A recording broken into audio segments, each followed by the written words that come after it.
and players smiling. But Michael Jordan is not only the best basketball player, but he's the most exciting basketball player to ever play. Tatum fires away, pumps it in, 51 for Jason Tatum. The Big Three NBA podcast is powered by PrizePicks and the Game Time app. Hello, folks, and welcome to another edition of the Big Three NBA podcast. I'm your host, Sherrod Blakely, and I'm joined today by Meadowlark Media and Sirius XM star Amin Elhassan. How you doing, brother?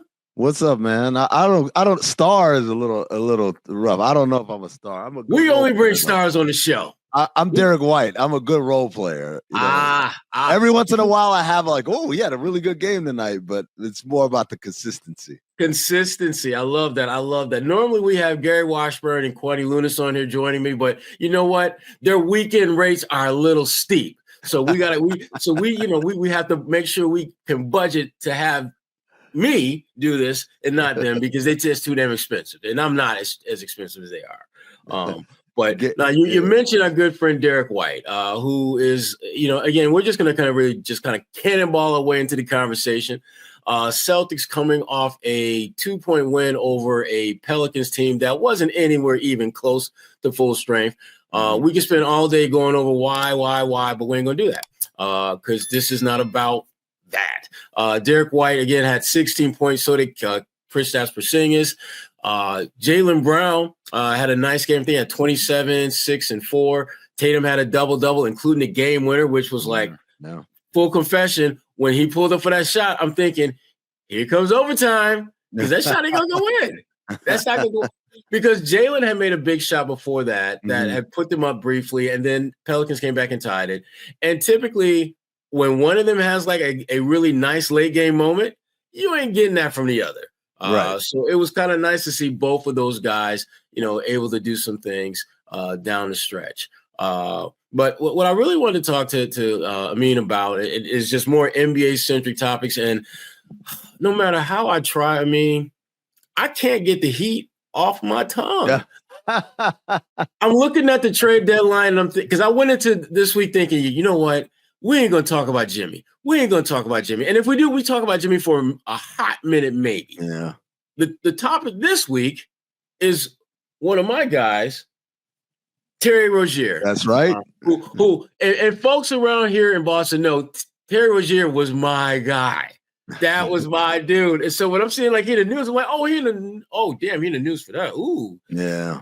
For those who are not familiar with why we're talking about Terry Rozier, let me think of the best way to characterize this. Okay.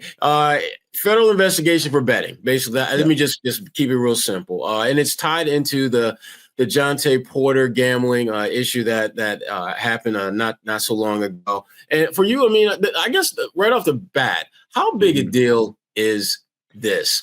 Because we saw with Jonte, it really seemed like, whoa. But how big do you think the Terry Porter element of this is? Or Terry Rozier, excuse me. There's a couple of things, right? So number one, we have to point out that this happened when Terry was a member of the Charlotte Hornets, even though he's a Miami Heat player now. Right. This is something from 2023, I believe, the end of the 2023 season. So we start there, and we also mentioned that this thing had already happened. It's not happening. It's kind of the investigation happened. I got a tip about this actually back end of November. Someone said, they got Terry Rozier as well. And I said, oh, wow, I didn't know that. And I thought the news would come out at some point, and then it just never came out. So I kind of forgot. And then obviously we get that bombshell on Friday, or was it late Thursday? So there's that. So the next part of this is it's the same ring that was dealing with the Jonte Porter thing. Now, the huge difference I would say at this point is with Jonte Porter, we got transcripts, of communications. The receipts were evident. Yes, the most receipts ever. Crime 101. Yeah. I'm not encouraging anyone to do crimes, but if you're going to do a crime, don't text each other about the crime in great detail about how you're going to do the crime. Yeah. Which is kind of with the Jontay Porter stuff. When I read through the transcripts of that, I'm like, come on, man, what are you doing? Yeah. Hey, I'll just tell them my eye hurts, and then I'll clearly you're new to this whole crime thing if you're doing that. Yeah. Right. So it's we don't have anything yet or at all at this point of Terry Rozier engaging in the same kind of direct conversation there, right? Obviously, no criminal charges were brought. But with regards to basketball, I think the most important thing is they're getting caught, right? A lot of people worried, oh, if you bring gambling into this, man, we're going to have all types of gambling scandals. And, my stance has been pretty clear. There's two reasons why I don't think we'll get too many scandals. Number one is the obvious one. Most NBA players, not all of them, but most NBA players make a lot of money. Mm-hmm. So in order for the juice to be worth the squeeze, for me to throw a game or throw a line or whatever it is, on unders on prop bets, as Jontay Porter was doing, mm-hmm. I've got either you're going to be paying me an amount of money that doesn't even make sense, mm-hmm. right, to win a couple of 100,000 or whatever, or I've got to be someone like Jontay Porter. I don't make a lot of money, right, relative to the rest of the NBA. And then how many prop bets are going on for the 9th, 10th, 11th, 12th man? Not many. Not many. All right. Okay. So that's one safeguard. The other is the gambling houses notice.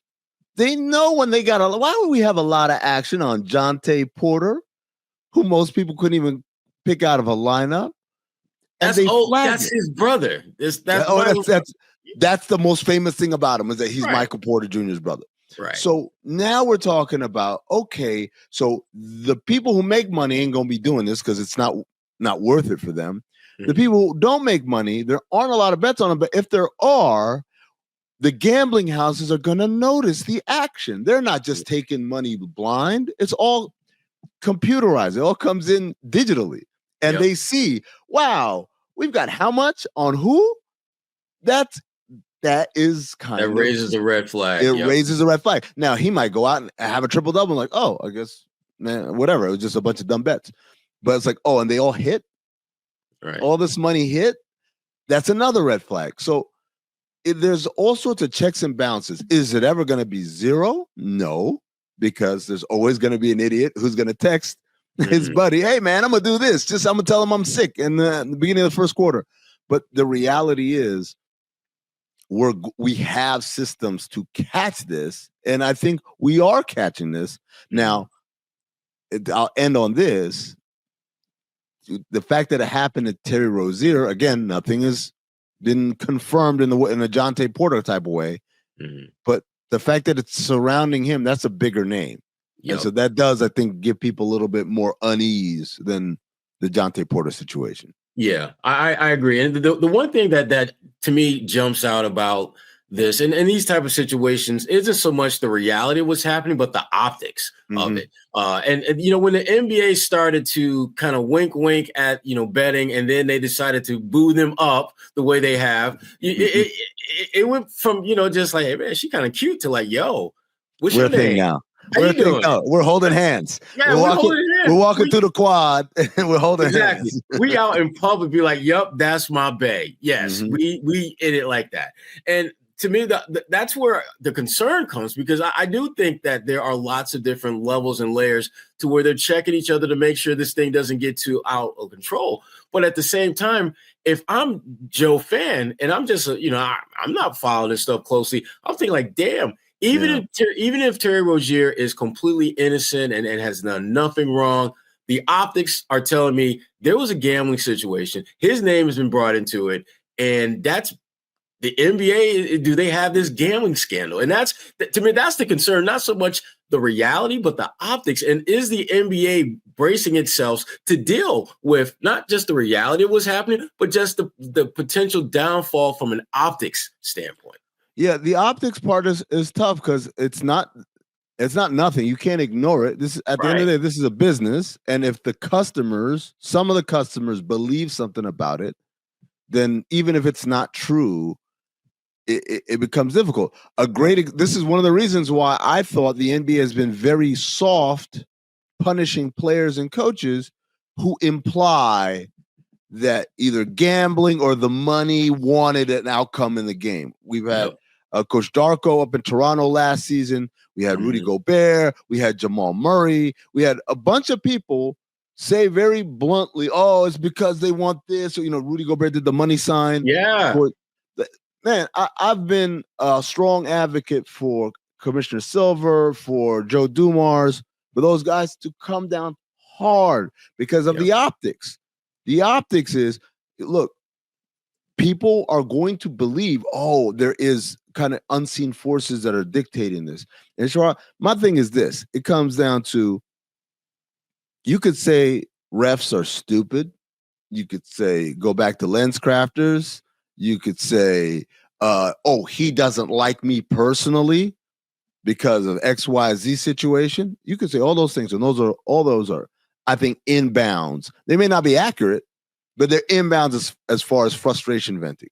What we cannot allow in our sport at all is to ever allow the flippant implication he's on the take. That what the viewer is consuming is like wrestling. It's scripted. It ain't real. We can't have that. We can't have that from our players, our coaches, our media partners. We cannot allow that to proliferate. They got to come down hard on that. Now, that's also the reason why Jonte Porter got hit with the punishments that he did. Those punishments were that strict because we cannot allow this. Or this guy actually was trying to script out and make what we're watching not pure competition. Get him up out of here. And that's as an example, like, hey, if you want to do this, if you want to risk your livelihood in the highest paid professional sport in America for a couple of G's here and there, man, the door's right there. Go ahead, go play in Europe, go play China, somewhere else. Yeah, because I mean that is insanity. I mean, you talking about basically like per diem money that you're willing to risk your base salary for. Yep. What, brothers? Come on now. We come too far to be this stupid sometimes. It's like it would be the equivalent of like a doctor, a surgeon, shoplifting from Target. Right? What are you doing? Why are you? Why would you put yourself in that situation? Now, some people are going to be in a situation where this is a matter of survival. I've got to do this. Years and years ago, you remember Headache in Arizona State, the gambling scandal where he was point shaving, and but the thing to remember is this guy was a college basketball player, right? Meaning he doesn't make any money. This is pre-NIL. This is way before NIL. This is early 90s, right? Yeah. And so you say, why would you jeopardize it? Man, like, I got to make ends meet. I have responsibilities at home. I've got, and everyone around me here in this machine is making money. And I'm the one who's playing and actually controlling the game. And I don't make a dime. That doesn't make sense. Right. I'm not saying it's right. I'm saying I understand. Right. I don't understand why an NBA player would ever engage in that kind of stuff. Right. Absolutely. And then again, just well, shout out to Amin for the 90s references. One of the things, and again, Amin, with his platforms and the podcast that he's on, every now and then you'll hit the folks with something, and it just warms my heart. I was listening to you about a week or two ago, and you made reference to night and weekends when you got discounted. Yes. I said, you know what? That's a real OG right there, because the kids don't know about that. They don't know about that. Amin. Man, like, let me tell you something. If there was a whole era of people who all had cell phones. Now, this isn't like in the early days where like, ooh, you got a cell phone. They hit a point where like, okay, mass adoption has happened. But someone call you at like 2 in the afternoon. No, picking up. I'm not picking up. 9 p.m., 9:01. Exactly. We can have every conversation you want. I mean, facts, true story. My wife and I were engaged, and she was in upstate New York, and I was in North Carolina.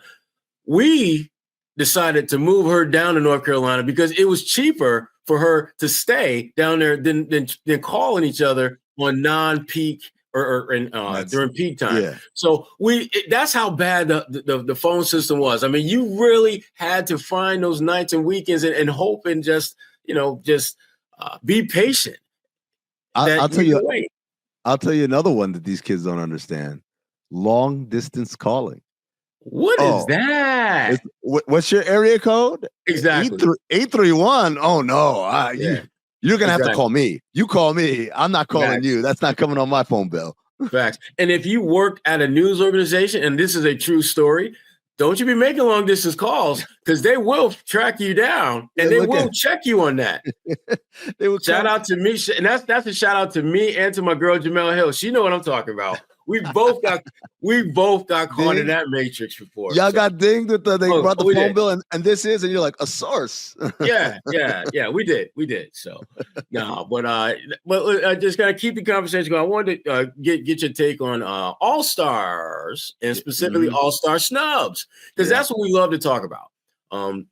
I'm of the mindset that if you are going to tell me somebody got snubbed, who are you taking off to replace them with? Exactly. So when I'm looking at the Eastern Conference, there's one guy that got picked that I'm looking at him a little sus because I think there's at least one or two other guys that probably should have gone on before him. But I'm curious, who is the one or two players that you think probably should have been on the All-Star team in the East first that wasn't? I thought, look, I did my own mock ballot about a week ago or so, and Trae Young was on mine. I thought Trae Young, look, his numbers aren't great from an efficiency standpoint, but I thought he was able to do exactly what that team needed to be successful at above 500, which is be a focal point for their offense, right? Not only his scoring, but at getting everyone else involved. He's among the league leaders in assists. And again, the team is winning. I thought he should have been recognized. But other than that, like, I think everyone else's ballot, I'm like, there was no, to me, like, I'm like you. If you tell me, oh, I can't believe so-and-so wasn't an all-star, you need to tell me who isn't an all-star. And so I look at these names, I'm like, man, every one of these guys is having a great year, in the same way that when people say, oh man, that year Giannis and Harden were going for MVP and Giannis ended up winning it. Oh man, I can't believe. I said, you can't believe Giannis won MVP? Like, just, I mean, come on, man. Look at this. Like, I'm not saying, hey, you're wrong to think Harden should have been MVP. I'm saying you can't say I can't believe that this guy who had this insane season is MVP. At some point, we have to accept, hey man, they're all great, but I guess this is the one, right? Yeah. I in the Eastern Conference, I'm with you. Trae Young was to me the one outlier that just like, wait, what just happened? And for me, the guy that I would have seriously considered not having on the team and had Trae instead is Tyler Hero. I think Tyler's had a good year. I think he's been super efficient. But when I look at just the difference making that he has been to Miami, and I look at the difference making that Trae has been to Atlanta, it's hard for me to go with Tyler Hero. And the folks around Boston, they got a different kind of relationship with Tyler Hero than most people realize, because that was the guy that Danny Ainge thought he was going to be drafted. And what happened, Miami, that particular year, the Heat were picking right before the Celtics. So the Celtics, instead of getting Tyler Hero, they round up with Romeo Langford. Little different kind of player. Wow. And those of us who covered the team then, we remember the moment that the Heat pick was announced and how there was a collective groan from the brass at that moment, because we all knew they were thinking like, it would have been, and Tyler would have went like 2-3 places before them. You know, it is what it is. But they literally went one spot before they picked. So to that story, I got a quick story that's kind of like that. In 2009, I was working for the Phoenix Suns front office, and we thought we had a deal with Golden State on draft day to get their pick. And so when the Timberwolves picked Ricky Rubio and Johnny Flynn, Johnny Flynn, back to back, meaning number 7 Golden State, Curry was still on the board.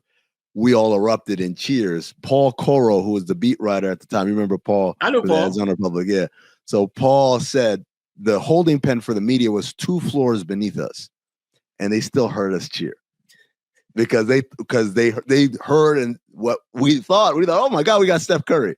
And then later that night, after we went out to celebrate after the draft, I see David Griffin and Steve Kerr, and they don't look so happy. I'm like, what's going on? And it's like, Nelly changed his mind. We're like, hold on now. So I'm still thinking, nah, man, no. They're just leveraging whatever. Yeah. And then the next day, I saw the front page of the Arizona Republic was a full page picture of Steph Curry pointing to the sky. It says a new era begins. And I'm like, oh yeah, we got this guy. Oh man, they figured it out overnight. And then I walk in the office and they're like, nope, it ain't happening. And so I still have that paper somewhere in my garage in a box. Because it was like that moment. I was like, yeah, there it is. That's our new franchise player. And the fact that you guys could hear them groaning, that reminded me of that story. Now, I'll tell you why Tyler Hero is an all-star. Okay. Over Trae Young. What the argument is. I think, first of all, the coaches who obviously pick the reserves, they respect the environment of Miami, right? Not only of how they do things, right? There's a tacit respect that, but also they respect what they've been going through. True. It's a very chaotic season that they've had as far as distractions and whatnot. And obviously that's the Jimmy Butler situation. Mm-hmm. And Tyler has been their best offensive player throughout that entire time. He's been consistent. His efficiency numbers are there. And then in terms of wins and losses, they're ahead of the Hawks, right? They are ahead of where Atlanta is. So I think that's the argument for Tyler Hero. I think it comes down to, look, he's playing great. He's efficient. They're winning, and they've had to deal with this. Whereas for Trae Young, you could give him a ding for the efficiency numbers. And I know they've dealt with injuries, particularly Jalen Johnson, who's out for the year now, we find out. But just, it's one of those two. It's like 6 of one and half dozen of the other. What are you going to do? Yeah. It's just, I mean, having watched both of those guys this year, and just knowing how when you're preparing for Miami and you're preparing for Atlanta, man, it's a tough pill to swallow for me to put Trae basically on a seat behind Tyler Hero. But I get it though. It absolutely it's not like he's a buster. I mean, when you talk about a guy who averaged like 8 points, 10 rebounds, or 8 assists, I mean, Tyler's had a good season. There's no doubt about it. But I can see the argument either way. I want to talk about in the Western Conference. This one's easy for me. This one's an easy one for me. Who's not on that should be on? This is my thing. The Clippers have had a great year. If you're going to tell me only one Clipper goes to the All-Star game and it's not Norm Powell, I'm pretty shocked about that. Yeah. Again, that's no disrespect to James Harden, who I think is obviously a big part of their success. But I think Norman Powell has had an excellent year. Mm-hmm. And Sherrod, I'm going to admit to something that I don't know whether the coaches or the voters, obviously whoever votes for what, if they would admit out loud. If I was a coach, there would be a part of me that would say, James has been to enough of these things. This might be Norm Powell's only shot at an All-Star game. I was thinking that. Yep.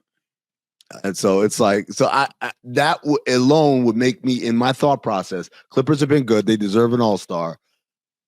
I'm taking Norm because I don't know if this will ever happen for him again. Right.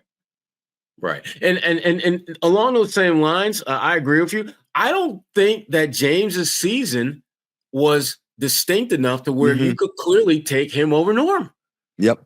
To me, it's one of those things where if you look at both of their bodies of work, they're so close that if you can only take one, I'm going to take the new guy. Yeah.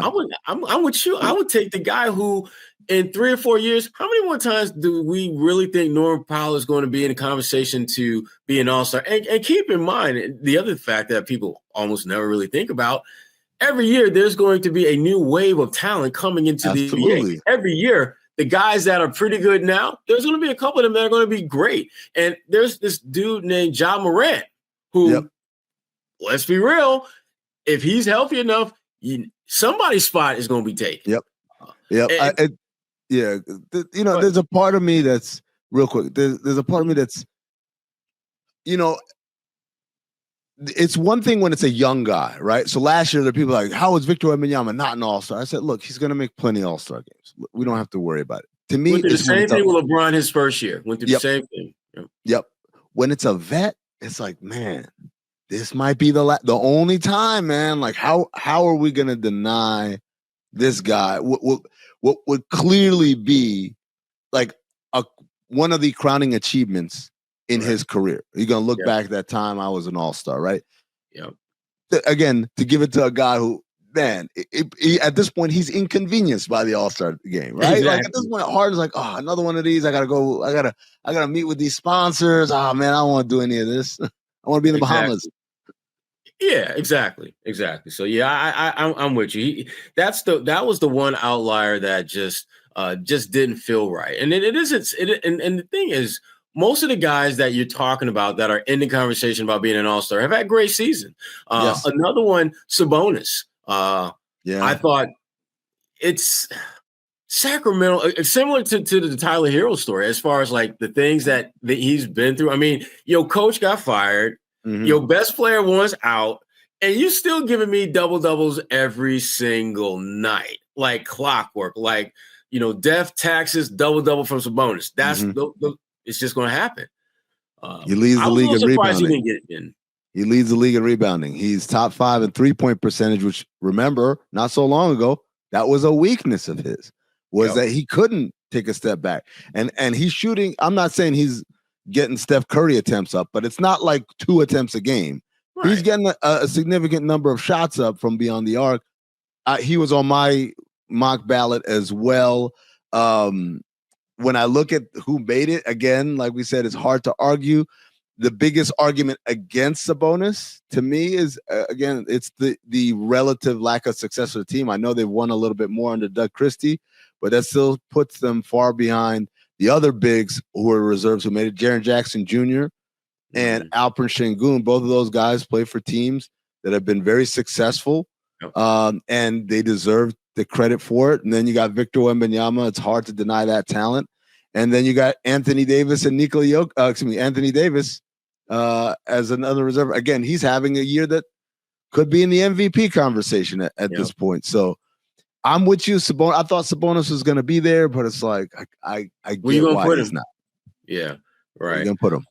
Exactly. Before we go any further, I want to give a special shout out to our sponsors, Prize Picks, which is the best place to get real money sports action with over 10 million members and billions of dollars in awarded winnings. Prize Picks has made daily fantasy sports accessible to all. You just pick more or less on at least 2 players for a shot to win up to 1,000 times your cash. Run your game all season long on Prize Picks, America's #1 daily fantasy sports app, and a lot of attention is being paid to the big game. And the big game is almost here, and before you know it, it will be here. So don't miss out on the last football game of the season with Prize Picks, which is the best place to win cash while watching the big game. It also gives away a free pick for the big game, where one of the starting quarterbacks, that will be Patrick Mahomes, will only need to throw 1 yard for you to win. If you're correct on that and at least one more stat projection, you can win real cash. So check out the promos tab to tick in all of the Super Sweat Millie winners, big game lineups. And if you are fortunate enough to tail a lineup that goes 3 for 3, you can win a split of $1 million in promo funds. So how do you get in on all this? Well, it's real simple. Sign up today and get $50 instantly when you play $5. You don't even need to win to receive the $50 bonus. It's guaranteed. Again, Prize Picks, once again, is the best place to win real money this basketball season as well. And again, how you get in? Download the app today. Use the code CLNS to get $50 instantly after you play your first $5 lineup. Let's use the code CLNS to get $50 instantly after you play your first $5 lineup. Prize Picks, run your game. And we are going to keep running down the list of topics to talk about today. And we're going to talk a little bit about the Boston Celtics. Now, here's the thing, Amin. Being in Boston, and it's a different kind of sports town than most sports towns. Yeah. The Celtics won the chip last year. Everyone, yay, excited. This year, they're not winning in a regular season at the same clip. And yet, as you look at the standings, they've got the third best record in the NBA Mhm. behind Cleveland and OKC. And yet you would think that they were headed to the lottery. Right. You would think that they are, that they're tanking for Cooper Flag or something like that. How do you assess what you've seen from the Celtics this year? And again, for someone who's been around the game for a while, you've seen how teams that year after they win a championship kind of flow. How do you see the Celtics, kind of fitting into that whole, that whole paradigm of win a championship? What are you going to do next? How do you see them having handled this season after winning a title? Yeah, so all the greats who have done the multiple championships all say the same thing. The second one is harder than the first. And then if you're lucky enough to be in a position to win 3 in a row, that one's even harder. It compounds in difficulty. And we already know winning one is incredibly hard to begin with, right? You have to have everything break right for you. If you think about the Celtics last season, right? You kind of met shorthanded opponents in the Eastern Conference, and then you get to the West, and Dallas is a great opponent, but probably not the toughest one that could have came out of the West, right? So when you look at it like that, my buddy Tom Haberstroh has a fun saying. He says, every NBA champion has an asterisk next to their name. So what do you mean? It's like, well, you go through every single year, you can find how they lucked out. Oh, they were hurt, or the so-and-so, or, Durant tears his Achilles against Toronto. Oh, LeBron was in a bubble. Oh, whatever it is, there's always a reason why, luck was on your side. You had to be good enough to take advantage of that luck, but luck was on their side, right? So I think I'm projecting here, but I think maybe what's happening for the Boston faithful is they're looking at their team and say, what if last year was Lady Luck? Right? At the same time, we also know that when you have gotten to the mountaintop, you tasted the sweet nectar of victory, right? Everything else kind of there it is. Yeah, you taste that champagne. Yep. Everything else kind of tastes like just soda water, right? Yep. Like, oh, this is Prosecco. It ain't champagne from the Champagne region of France, though. Exactly. So you are trying, in essence, if you're the Boston Celtics, like, I just need to get through this.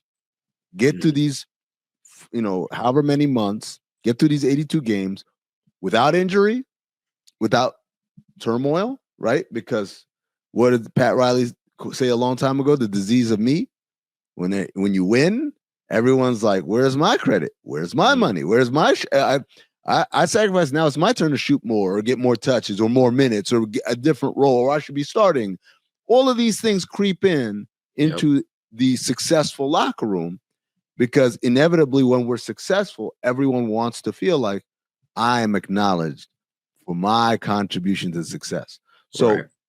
What Brad Stevens and Joe Mazzulla, what they have to do is they have to manage this whole situation. They have to manage not number one, nobody gets hurt. Number two, nobody has these kind of negative feelings that could be detrimental to the process. Number three, we don't burn our guys out, right? Steve Kerr talks about the 73-win season, which came after a championship, and saying that, there's two things that happened. Number one, Steph Curry got hurt in the first round of the playoffs. Yeah. But number two, there was a little bit of a burnout from them hunting this record, going after this record, getting that record. Yeah. They expended some mental energy that maybe would have been better conserved for the playoff run. Yep. So that's what they're going through there. But I think the part, again, that makes people say, well, I mean, you beat Miami without Jimmy Butler, and you beat Cleveland without so-and-so and so-and-so, and you beat Indiana without whatever, India, who shouldn't even have been there. And so I think there's always going to be almost, again, I'm not talking about the Celtics. I'm talking about the fan base and maybe the greater NBA fan base. A little bit of an imposter syndrome. Yeah. Like, were y'all really that good? And then it doesn't help when you say, hey, since December 1st, you guys have been kind of like roughly a couple of games above 500. Since December 1st, that three-point shooting that was historic has been bottom half of the league, right? There's little things that people had a problem with the way Boston played. Say, oh, you can't play like that. Now it's starting to come like, oh, it looks like the chickens are coming home to roost, so to speak. Yeah. Because, there's a reason why last season was so unexpected. I mean, no team ever in NBA history shot the three ball like they did at that volume and won an NBA title. I mean, Don Nelson's thinking like, I've been trying to do this forever in Golden State, and we could never even get to the damn playoffs. And they just want a chip playing the way that I like to do it in terms of offense. So there's definitely some of that going on. And again, just watching the Celtics team play, night in, night out, you just feel as though there's a style of play that they still haven't quite figured out how to play in order to be the best of all that they have to offer. I mean, it's great that you can shoot a lot of threes, but if you can, I don't know, drive to the basket, finish at the rim, maybe draw and one, put some stress on the team defensively, maybe you look to do that maybe 2 or 3 more possessions a game instead of and cut down the threes for maybe 2 or 3 a game. I don't know. Yeah. So they're the only team that shoots more than 50% of its field goal attempts from beyond the 3-point line. Yeah.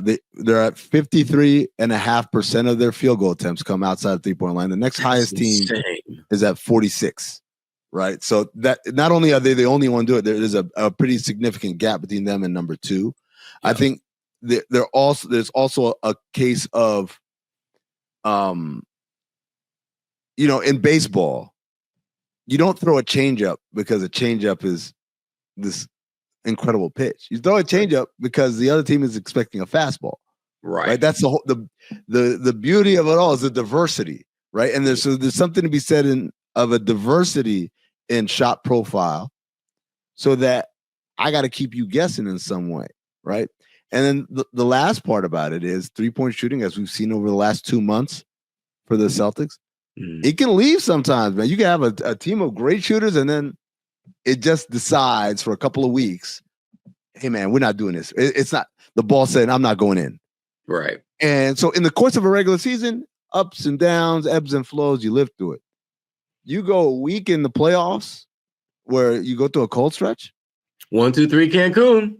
Exactly. That's game over. So it's that. It's the ability, the looking like, the appearance of a rigidity of we're going to play like this no matter what. That I think puts a little doubt sometimes in people's heads. Yeah, absolutely. Before we break out, I want to give a quick shout out to another one of our great sponsors, Game Time. Game Time has you covered with great ticket prices on all types of sporting events as well as concerts. When I am thinking about going to an event that I am not covering, which I kind of get out every now and then, Game Time is the place that I like to go. And the really cool thing about Game Time is it's all in pricing for, so that when you get to the checkout and you're ready to swipe that card, there's no gotcha moment. The price that you see is the price that you pay. There aren't any add-ons and things like that. And before you even get there, you get a panoramic view of your seat for the event before you get to the checkout. So you will know what that sideline is looking like before you actually have to pay for it. So those are some of the really cool things about Game Time. And obviously the pricing is great. And all you have to do is download the Game Time app, create an account, and use the code CLNS, and you get $20 off your first purchase. Terms apply. Again, download the app, create an account, and use the code CLNS for $20 off. Terms apply. What time is it? Game time. And we are in the 2-minute stretch here. Dos minutos of our show. And I wanted to hit you up. I mean, a little bit about just the trade deadline, which is going to be here before you know it. Thursday. Yeah, before you know it. Exactly. Well, I mean, as someone who has been in the front office, you've been, what this time of year is like on a way that most fans, most media members don't. What is it like for a front office when you are looking to not make a radical change, but you just want to kind of just tweak a little bit, just kind of, just a little like a haircut where I don't need it all off, just a little edge up around the corner, just edge it off a little bit. What is that like? First and foremost, it's a lot of work. It's an iceberg. It's an iceberg amount of work for maybe something that peaks ahead of the water. Maybe it doesn't you never even see it, right? In terms of research, we're doing video. vast amount of video work. We're getting scouting reports, both in person from scouts on the road and also off of the film and off of historical stuff. We're looking through everything that we can as far as statistical profiles and comps from guys in the past who have played certain roles for us. Where obviously the salary cap people know the contracts in and out and kind of what are the ramifications of this deal. And so, and by the way, it's multiple players, because if you're doing like a multiplayer deal, yeah, I'll give you an example. 2008, we acquired Jason Richardson from the Charlotte Hornets for Boris Diaw and Raja Bell. We also got Jared Dudley in that deal. And so it's not just like, yeah, I guess his number works. We're doing our homework on him too. And we're going back to when he worked out for us in pre-draft. What were the notes on that? What was his interview like? What was his lunch like? Like all these things. You got all this intel for deals that may or may not happen. Right? So you're doing the work, especially me. I'm not negotiating. I'm not on the phone with anybody. My role was information guy. So I'm gathering all this information. I'm learning these guys inside and out. And then you get to kind of this week, and it's a lot of hurry up and wait. Yeah. They're negotiating, they're talking. Now they might come up with a new name. Hey, what do we think of this guy? Oh, all right, back in there. Got to throw this in there and check this out and see what happens and da-da-da. And 90%, I think that's even a low number. 90% of deals never get made. Maybe it's 98%. Maybe it's 99%. It's the large majority of things that are discussed never get made. And I'm talking about everything from, hey, what do you think of this? Nah, to, okay, I think we have a deal, like that Steph Curry deal in 2009 for us. It was like, we thought it was done, just like we thought, and this is the Boston people get a kick out of this. In 2007, we thought we got Kevin Garnett. I'll tell the story right now because the statute of limitations is over. Everyone is retired, right? 2007 All-Star game in Las Vegas. GQ magazine throws a party for Steve Nash because he'd won MVP the year before. Right.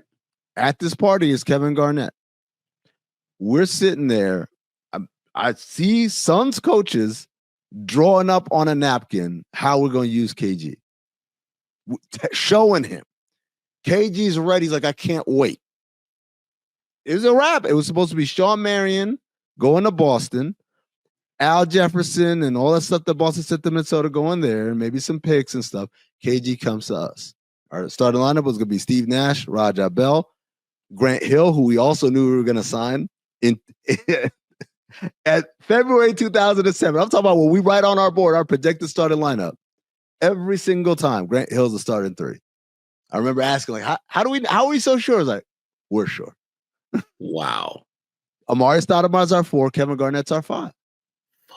Done deal. Until not so done deal, because Sean Marion's agent says, hey, Danny Ainge, if you want Sean Marion, you got to commit to signing him for full max extension, right? Mm-hmm. Or else he'll opt out and leave because he had a ETO on his deal. Right. And Danny loved Sean because I was about to say he loves Sean. That was the one guy that Danny never ever wavered for when you ask him, like, who, from a workout standpoint that comes to mind. Mm-hmm. Sean Marion was that guy. He was dying. To me, it's such a weird fork in the road in history. Especially whenever I'm in Boston and I see KG there coming back and everyone they love him so much. He loves that. And I'm looking at it. Y'all don't even know. He wasn't even the main target. They was like, oh, we can't get KG, but we might be able to get Sean Marion because Danny loves Sean. And so that's what Dan Fagan, God rest his soul, demanded. And Danny said the best we can do is 3 years, $45 million. So it's 15. Sean, I think, was supposed to make 17 the last year of his deal. Mm-hmm. And Dan Fagan said there's no way Sean Marion's taking a pay cut. So if you acquire us, that's cool. We'll play 1 year and then we'll opt out. And Danny said, I can't give up my entire future, Al Jefferson and Marcus Banks and Gerald Green and all this young talent. I can't give all this young talent for a guy who's going to walk. So the deal dies. So then Danny re-engages. So like, KG, what would it take? So you got to get someone else in here. So then like, okay, we got our top 5 pick in the lottery. Seattle. They're trying to move on. Marcel. Presti has his own ideas of how he wants to build his organization. Ray Allen is an expensive vet who doesn't fit the timeline. They get Ray Allen, come back to Minnesota. All right, Kevin Garnett, is it good now? You got Paul Pierce and Ray Allen, and KG says, okay. And the rest is history. And the rest is history. So in other words, Sean, $2 million. Yep. And by the way, and here's the worst part. And again, none of this is on Sean. This is his agent who's negotiating, who's doing his job. He's doing Dan Fagan's thing was, I get my clients top dollar. And he is damn good at it. And he was damn good at it. He was damn good at it. But he kind of shit the bed on that one because Sean ends up getting traded in the Shaquille O'Neal deal to Miami. Miami then trades him to Toronto. Toronto lets his deal expire. He signs in Dallas for a lot less than $15 million a year.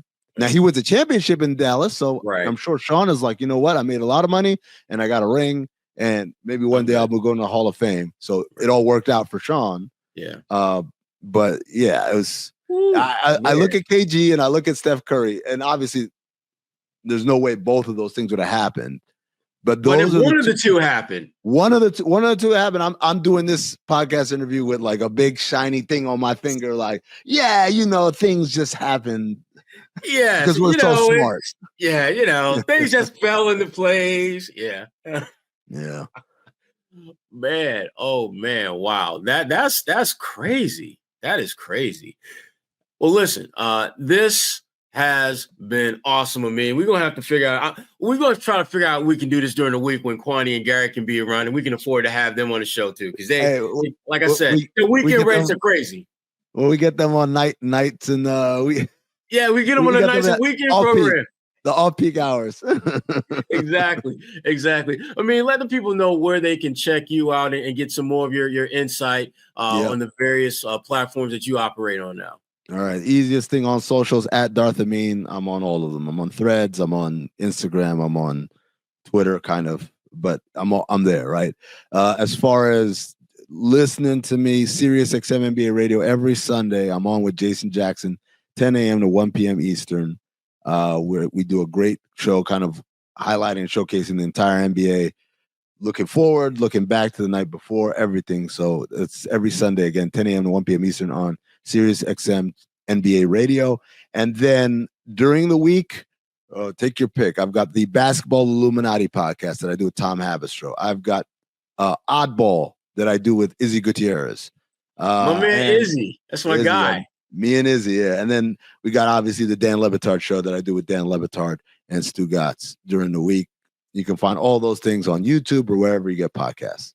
Absolutely. And please, folks, check out his work. I can tell you right now, it is well worth the listen. And all of it is, because it's that's how, like, I'm just randomly surfing the dial, and it's like every damn station I'm on Sirius that has some type of sports content where there's talk. I'm going to come across Amin at some point that day, which I like that though, man. I love to see that. I do. So one of the shows I fill in for, it's not my show, it's Jackson's show he does with Kirk Morrison, which is Forward Progress. And that airs once a week. I want to say on Thursdays on NBA radio and NFL radio. And it's sports talk, but from the realm of three letters that I guess are all the rage nowadays, which is diversity and inclusion, right? DEI. Right. And so we're going to tackle those stories and talk about those stories that, quite frankly, don't get talked about anywhere else. Every show, every channel, every podcast is so consumed with the day-to-day operations of whatever league or sport they're covering. It's hard to fit in some of these other stories. And so Jax and Kirk Morrison do a great job of highlighting some of those things and kind of explaining. I do that show. I fill in when either Kirk or Jax can't make it. But I'm learning either through the interviews or kind of like the topics that we're talking about. I learned about a bunch of stuff. For example, the college players who are suing to be recognized as employees. Right? Yeah. I learned so much about that case just prepping to do the show. And so I can only imagine for a listener how rewarding it must be. No, it's good content. I would strongly encourage people. after you listen to the Big Three NBA podcast, just swing over to Sirius and check out that content as well, because it really is some good stuff. Before we get out of here, just again, one more shout out to our good friends at Prize Picks, the exclusive daily fantasy partner of CLNS Media Network, and also our folks at Game Time, which takes the guesswork out of buying last-minute tickets to your favorite sporting events and concerts. Again, download the Game Time app, create an account, and use code CLNS for $20 off your first purchase. Terms apply. And again, one more time, I just want to thank Amin for joining us today. This was really great, and we will got to figure out a way to do it again, because this was really, really, really good stuff. So appreciate you getting up early to make this happen to me. Much appreciative of that as well. And for those folks out there, again, this is the Big Three NBA podcast. Enjoy the rest of your day. Take care.